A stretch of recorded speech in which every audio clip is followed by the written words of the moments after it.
Article 63 की तशरीह के लिए सदारती रेफरेंस पर समाअत शुरू हो चुकी है। क़यानत की कुरान में बहुत सख्त सज़ा है। चीफ जस्टिस उमर अता बंदियाल की जानिब से कहा गया, एतमाद तोड़ने वाले को खाइन कहा जाता है। क्या कोई रुकने पार्टी डिसिप्लिन का पाबंद रहने की डिक्लेरेशन देता है? चीफ जस्टिस की जानिब से ये सवाल किया गया है, तो आपको अपडेट कर रहे हैं।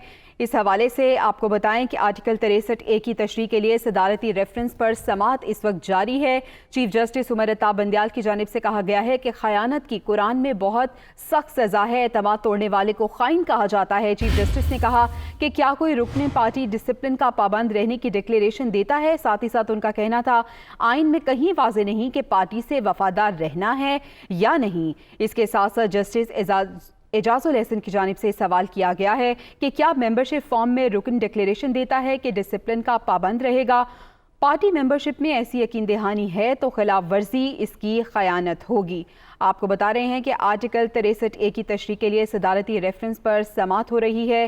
अब तक की कार्रवाई से मुतालिक जान लेते हैं। कमरुल मुनव्वर हमारे साथ मौजूद हैं। जी कमर, बताइएगा। जी बिल्कुल, समाअत के दौरान अटॉर्नी जनरल ने ये कहा कि पार्लियामेंट में खवातीन और अक़लियतों की मखसूस नशिस्तें होती हैं।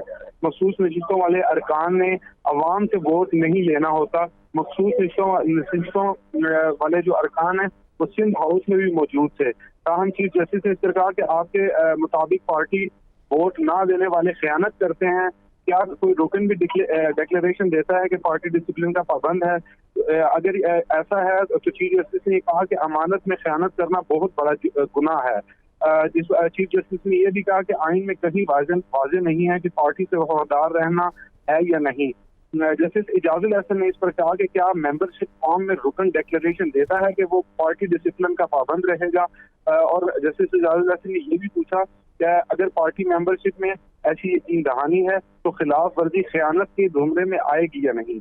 ताहम जस्टिस जमाल मंदोखेल ने ये कहा कि वजीर आजम ने अपने ओहदे का हल्फ वजीर आजम जो है वो अपने ओहदे का हल्फ उठाता है। अगर वजीर आजम आइन की खिलाफ वर्जी करे तो क्या मेंबर भी इसका साथ देने का पाबंद होता है। जस्टिस जमाल मंदोखेल जो है उन्होंने ये भी कहा कि क्या कोई भी रुकन वजीर आजम पर अदम एतमाद का इजहार कर सकता है। जिस पर अटॉर्नी जनरल ने कहा कि पार्टी टिकट एक सर्टिफिकेट है जिस पर इंतखाबी निशान मिलता है। वजीर आजम और रुकने असम्बली के हल्फ में फर्क है। जस्टिस एजाजुल एहसन ने इस पर कहा कि वोटर इंतखाबी निशान पर मोहर लगाते हैं, किसी के नाम पर नहीं। पार्टी के निशान पर इलेक्शन लड़ने वाले जमाती डिसिप्लिन से भी पाबंद होते हैं। जस्टिस एजाजुल एहसन ने यह भी कहा। हम इस पर अटॉर्नी जनरल ने कहा कि बड़े तगीर में बड़े बड़े लीडर्स के नाम ऐसे सियासी जमातें आज भी कायम हैं और मुस्लिम लीग और कांग्रेस बड़े लीडर्स की जमातें हैं। पार्लिमानी जमहूरियत है, इसमें पार्लिमानी पार्टी के इजलास होते हैं जिसमें बहुत सारी चीजें जो है वो तय की जाती हैं। इसके बाद पार्टी पॉलिसी से इख्तिलाफ करने वाला इस्तीफा की जस्टिस मदर आलम ने ये इस बात से इस्तफसार किया कि पार्टी पॉलिसी से इख्तिलाफ करने वाला इस्तीफा क्यों दे। और अटॉर्नी जनरल ने कहा कि पार्टी टिकट पर इलेक्शन लड़ने वाला जमात के डिसिप्लिन का हर सूरत पाबंद होता है।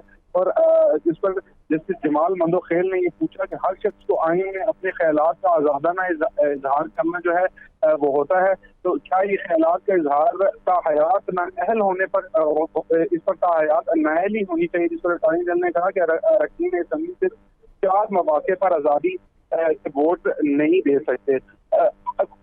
केस पर मजीद समाअत जो है वो अभी जारी है, जिस पर अटॉर्नी जनरल है जो मजीद हैं। ठीक है, केस पर समाअत मजीद अभी जारी है। कमरुल मुनव्वर, बहुत शुक्रिया, आपने हमें तफसीलन आगाह किया।